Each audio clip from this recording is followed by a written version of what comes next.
Welcome, Alicia Dunams, to the Rundown with Ramon, and congratulations on the launch of your brand new book, How to Talk to Your Enemies. How to Talk to Your Enemies, launching as we recorded this just in the past few days. Hope everybody, first and foremost, go out to Amazon, look up the name Alicia Dunams. You can see it right on the lower left of the screen, and we'll have it and we edit it.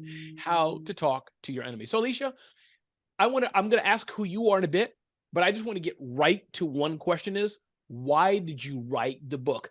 I thought you were like this guru of book publishing. So I'm looking at it like how to publish your bestseller. Nah. How to write your bestseller overnight. Nah. Which you can do all that. But where did this book come from? Why this book and why now?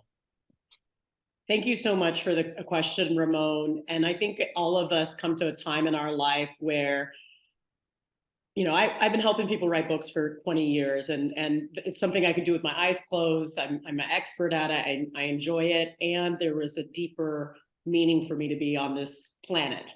And I personally have gotten this question a couple times. And I would say the short kind of answer is I've been doing leadership training in corporate for about 10 plus years now.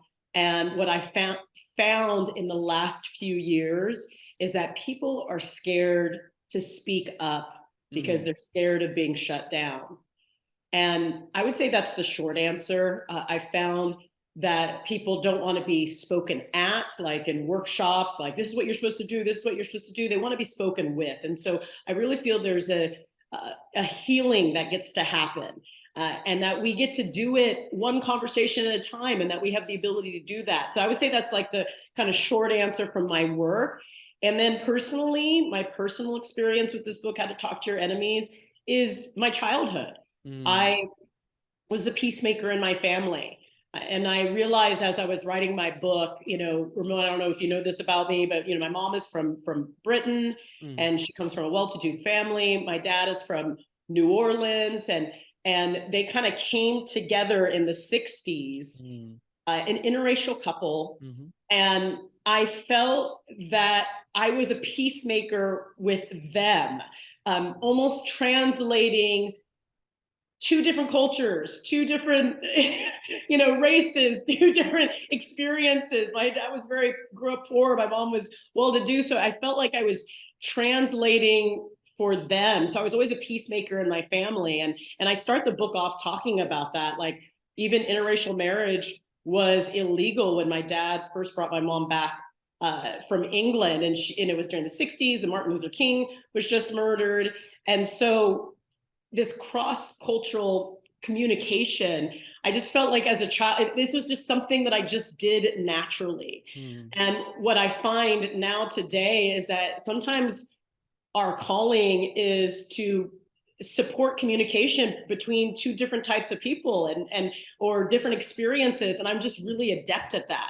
I do really well at that. I'm able to navigate all different types of groups and people and create peace. And some people might say, wow, that is emotionally laborious and tiring.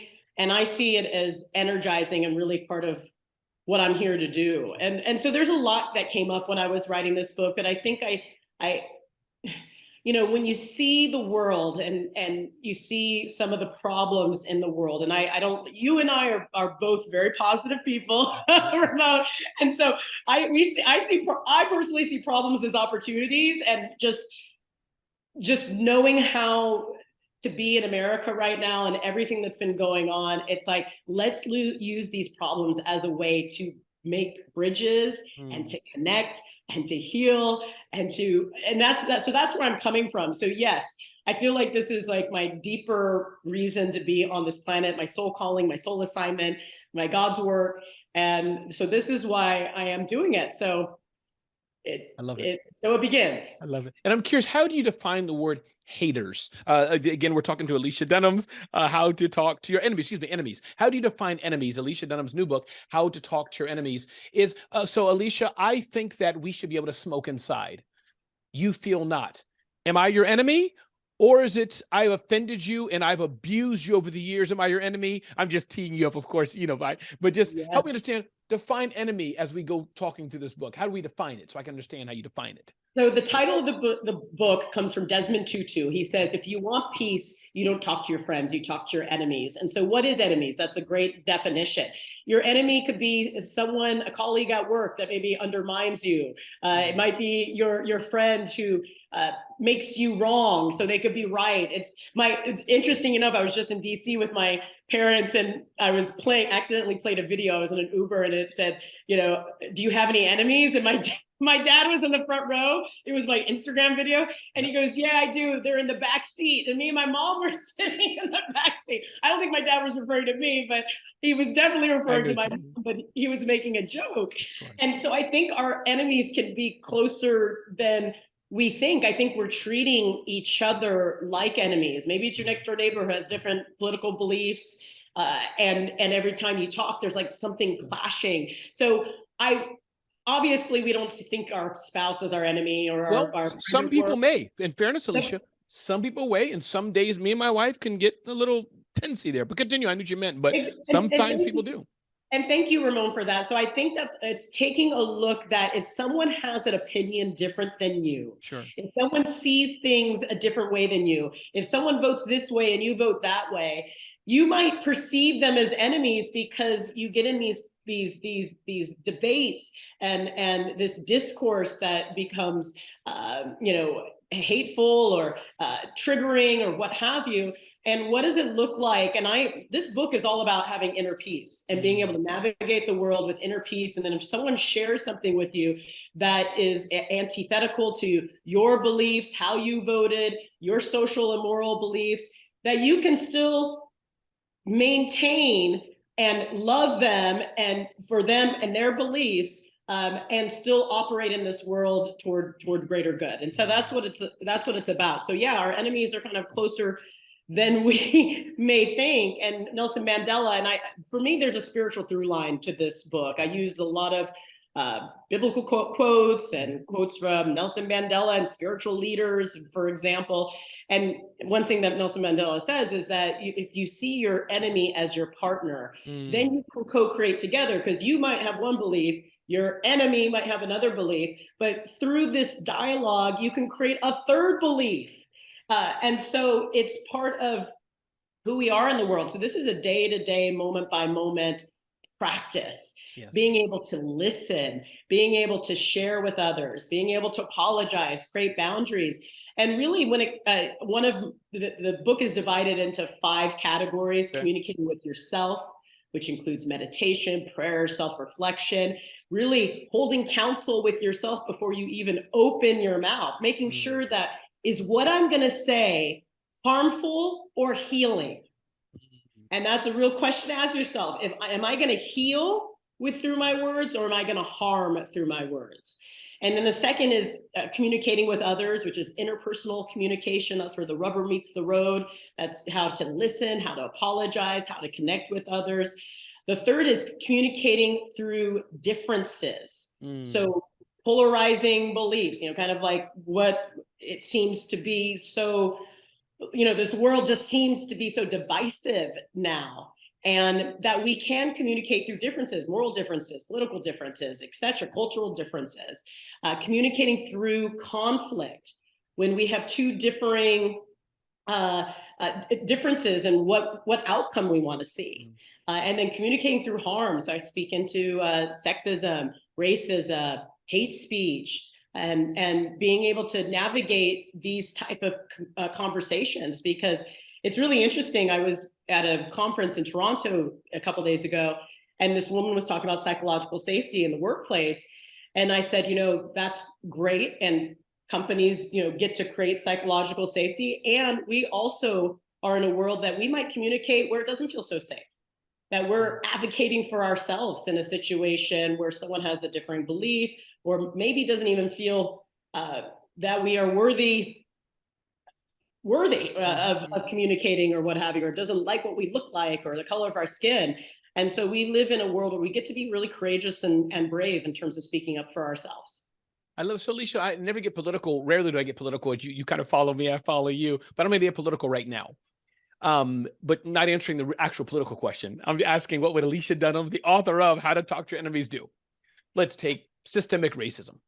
I don't believe in it, Alicia. I think that as a Black guy, we can pull ourselves up by our bootstraps. We can go forward. And I think, you know, those who believe in systemic racism, they have issues. However, Alicia Dunams firmly held belief there is systemic racism. Don't you see? Ironically speaking to you, right? The white man did this to us, this, that, and the other. Ramon, you're a moron. Alicia, you're a moron. You get where I'm going with this. Yes. How do we do this, Alicia? Or take any of the debates that are going on in America. This is where we're at. And I'm not asking you to talk about the actual issue, but just these things going for us. And I don't usually get like this to the audience who's listening to me, but I'm doing it to set the stage for Alicia's comments. Abortion. I think it's sin. I think it's wrong. I think you shouldn't do it. I think it's wrong. You think, Ramon, how could you say that? Of course you'd have freedom. Or any other issue that we go back and forth about. In that context, what's the not the attitude, what's the medicine, what's the prescription for how to talk to your enemies that we're going to find inside this book? How do we do that, Alicia? Absolutely. So thank you so much for that question. I believe that mindfulness is medicine for the moment that we're in right now. So mindfulness, listening, understanding that someone's belief is their belief, and they get to vote that way, they get to shop that way, they get to hold counsel and connect with others, they get to rally for that and sign agreements and documents and signatures and put all of that together. And so politics is an interesting thing, because politics, I believe politics is how we manage resources. And so when people say that they're apolitical, it's like, really, everything's politics, because it's the air we breathe. Like people say colorblind. No, you're not colorblind. Well, yeah, exactly. And it's the food we eat. And so you talked about systemic, racism. And I believe that human beings, we are flawed. And we've created laws and policies. We've created laws and policies in life that benefit some and burden others. And that's based on just history, and it's based on, like, systemic racism you talk about, for example. There are things where, when GIs came back, some GIs, based on the color of their skin, were able to get loans and purchase homes, and some weren't. But again, clarifying the aspect that there's two sides of the debate. How does side A talk to that enemy on that side because they believe they're wrong, and the other side, how do they talk to that person? And exactly. So it's mindfulness. So yes, people can look at the world and say some things are unfair, and we have history, and people can see history from different perspectives as well. And so the way you talk is you listen, and you listen to their side, and it's important. That's why I say this is a climb. This is a daily climb, step by step. I don't ever think, and that's the framework I use in my book. I call it the slippery slope versus conscious climb. Is we daily walk to do the best. I believe inherently all humans are good. We're doing the best that we can. And there's going to be people with differing beliefs. Now, some people may say, if you have a belief that there's no systemic racism and everything is equal, like, I don't even want to talk to you. Right. And what does it look like to have a conversation with them and to hear them out? Because it's by our way of being and sharing maybe our particular thoughts that give people a different perspective. So one of the scripts that I have in the book is, if someone shares their perspective, it's like, thank you so much for your perspective on this particular issue. It gives me a different lens on how to view it. And so just to say something like that, instead of fighting or trying to convince someone of something else, you don't have to convince, you just share your truth. And that's why I personally believe that storytelling is the antidote of hate. It's the antidote of fear. It's the antidote of disconnection. Is just sharing our individual stories and connecting with people one-on-one. It's the way to change. It is the slow way to change, and it is the way to change, but it will create change. I personally believe that. I love it. Alicia, before we wrap up here again, talking to Alicia Dunams, my longtime friend, who amazingly, even though we're focusing on her book, can help you write a great book, get a bestseller, and more. But today we're celebrating how to talk to your enemies with the amazing Alicia Dunams. Alicia, what's one or two more gems inside that book you want to bring out? We've talked a bit about this topic for a while, but one or two more things that, hey, you know what, on page 2 or chapter 3 or whatever, what are 2 or 3 more things, if you wish to share, that is inside how to talk to your enemies? Yes, I have the 3-step apology. So the 3-step apology is as follows. Number 1, you empathize with the person. Number 2, you apologize. And number 3, you commit. So it's as follows. I see how that must have felt for you. So you empathize with that person. Number 2, I'm sorry for the hurt I've caused. I'm willing to listen and learn. That is apologizing. And then number 3 is your commitment. And that is, I'm committed to doing better. So people want to see behavior change. Yeah. And that's what's important. So you can say that you're sorry. And what people want to do is repair, because reconciliation and repairing is an important part of a relationship. You empathize with the person, then you apologize, but then what are you committed to doing moving forward? That's what we want to hear. And I personally believe in intentional communication. I have written words since 2007, my first Gold Digger, Lessons on Richmond I did. That book was all about being intentional with your word. And my book, I get to how using the right words can radically change your life and relationships. That again is intentional with your communication. So if you want to repair a relationship, what are you committed to creating in that relationship? So I think that's a powerful share as well. Alicia Dunams, you were talking about, one thing you said was the power of being kind. What's that all about? I call it the power of being kind. Being a kind disruption is a perfect example of being a kind disruption. Would be like in a sexual harassment type of situation where someone is saying something that maybe is not making you feel uncomfortable, and saying something like, there's a line of decency and I feel you just crossed it. Please stop now. So that is assertive, but it is also kind, because the thing that we get to look at here is you might be the very person that compels people to change or to look at their behavior. And so this is really important because I found that sometimes people say, well, it's not my emotional labor to educate you or to call you forth in this moment. But I think as human beings, and I really looked at Martin Luther King's I Have a Dream speech, and I reflect on it, and I also refer to it several times in the book. And Martin Luther King says that our destinies are inextricably bound with one another. And so when we are not only responsible for ourselves, but responsible for other human beings, and that perhaps something that we share with them and calling them forth may be the change that they have to be maybe a different human moving forward, to be kinder, to be gentler, to be more compassionate. So I personally feel it is my responsibility, because our destinies are bound. And if you are a wealthy person and living in your house and you're eating every day, but the person down the street is not, and is impoverished and poor and hungry, guess what? Our destinies are bound.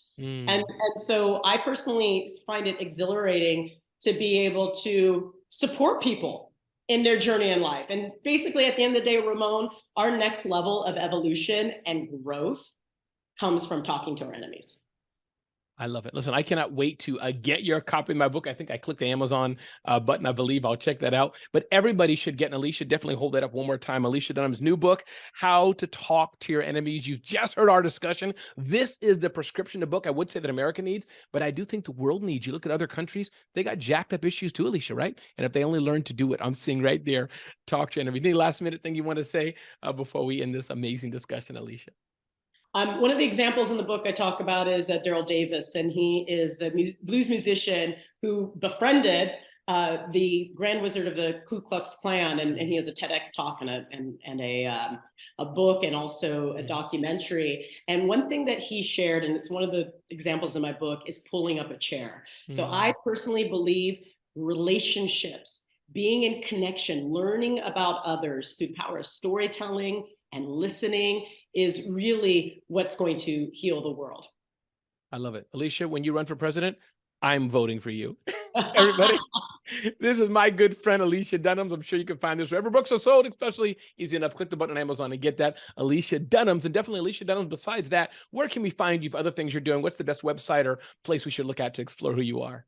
Yeah, you can get a free chapter of the book at talktourenemies.com. And you can find me on all social media at Alicia Dunams. I love it. Alicia Dunams, thank you so much for joining us today. And my name is Ramon Ray, publisher of zoneofgenius.com, a host of Rundown with Ramon, personal branding strategist at Celebrity CEO, and publisher of BWC Daily. And this has been, again, Alicia Dunams with How to Talk to Your Enemies.